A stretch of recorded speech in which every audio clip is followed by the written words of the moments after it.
ni wedi cyrraedd un o uchafbwyntiau cystadlu y gwartheg godro yn y sioe eleni. Ni'n chwilio am y Fuwch Odro ore 1. Ac Iwan Morgan Antebwla wedi ennill y Pencampwriaeth yma o blaen efo'r Fuwch Holstein. Sut fel nhw'n teimlo? Mae'n eitha nerfus nawr.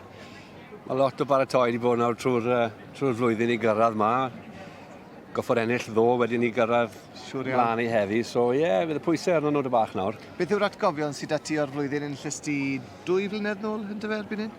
2 flynedd nôl. Yr un teimladau.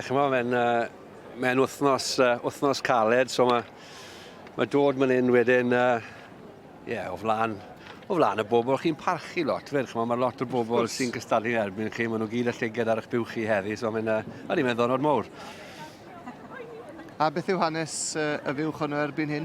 Y Fuwch yn illwch chi fod? Am ffodus, gyda ni bach anlwc gyda'r Fuwch, so ddi ddim ma eleni. O'n i wedi gobeithio dod â hi eleni, ond mae'n eitha neis i weld y Fuwch oedd yn fuddigol yn y Holsteins ddod co hi dilais silver luster. Mae'r un mae'n gyd ar ddwy Fuwch, so mae'n... Wel. Mae'n neis i weld y teulu yn y ring heddi. A mae'n lot o siarad, lot o sôn am yr Holstein yma yn does Iwan lustro. Ni'n gweld i nawr ar y dde yn y sgrin fan hyn. Mae wedi cael ei ffrynu gan 5, dwi'n meddwl, ffarmwr gwahanol mewn arwerthiant am arian da.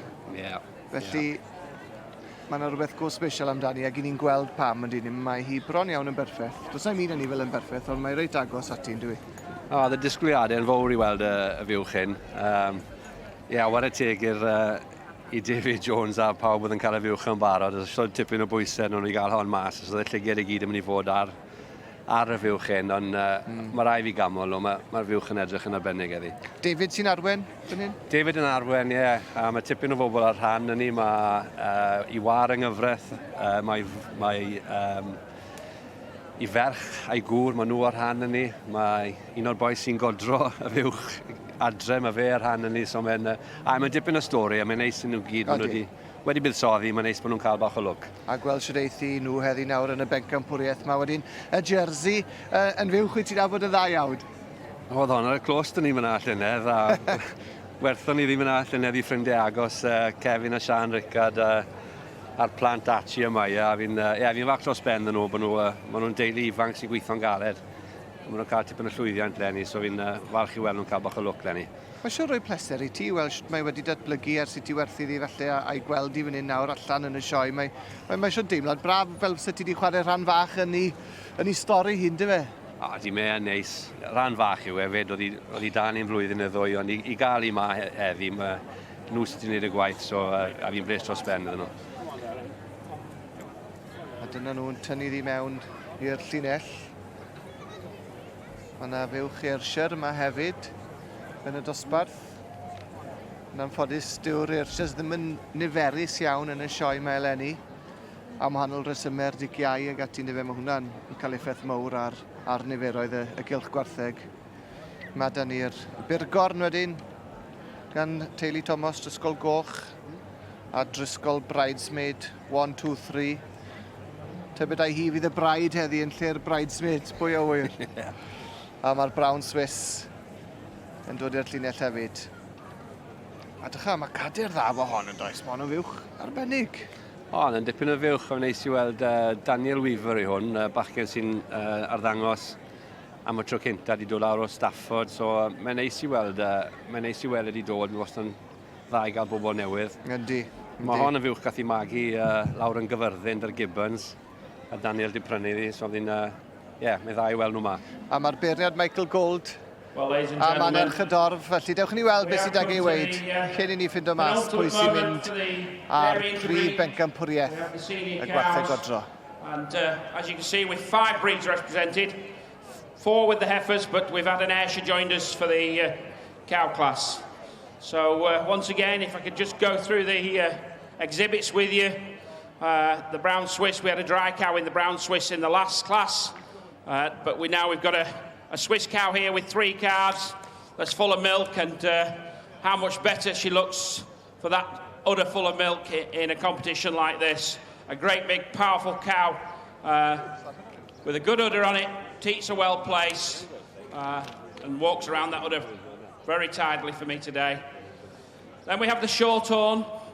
A Shorthorn cow with 2 calves, a moderate-sized cow, but again a cow with a lot of style and presence about it. And again, good legs on this cow, walks away for me well.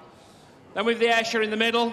The Ayrshire cow is a heifer that's just completed her lactation, coming along with her second calf, due again in September.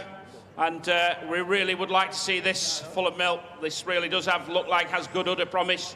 And I'm sure it's a sight to be seen when it's full of milk. Then we have the Jersey, a beautiful balanced little cow here. A cow with a good udder, a cow that's had 4 calves and carrying its milk, particularly wide and snug at the forudder. A really nice little well-balanced cow this is for 4 calves. And then we have the Holstein, a Holstein cow here that's had 5 calves. And I'd just like to praise this cow a little bit. When you come to a ring, and I'm going to preempt what's going to happen here with what I'm going to say, but I make no apologies for that. When you come to the ring as a judge, you're looking for a cow that has all those attributes that a dairy cow should have. A certain amount of strength, strength of frame, strength in her top line, enough heart room, tremendous depth, openness. You couldn't believe how open this cow is in the rib until you've touched it. I don't think I've ever handled a cow with open rib like that. A cow with 5 calves and an udder. If you're a good artist, which I'm not, you'd draw an udder like this with the softness and silkiness of it. Still, when you touch that udder, it's still got the pliability to expand more, take more, and just get better and better. This is really quite a special cow. So I think I've given you all a clue.